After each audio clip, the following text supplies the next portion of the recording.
بسم اللہ الرحمن الرحیم۔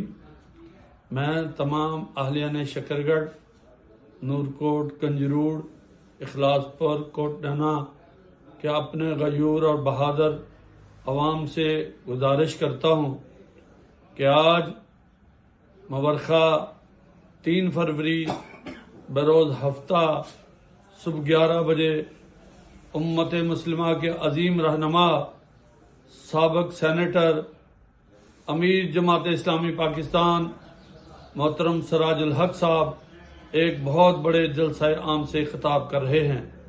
میری اپنے تمام حلقہ کے بزرگوں، بھائیوں، نوجوانوں سے گزارش ہے کہ وہ جوک در جوک جلسہ گاہ میں تشریف لائیں اور اپنی غیرت ایمانی کا مظاہرہ کرتے ہوئے اس پاکستان کو ایک مکمل فلاحی اسلامی ریاست بنانے میں اپنا کردار ادا کریں۔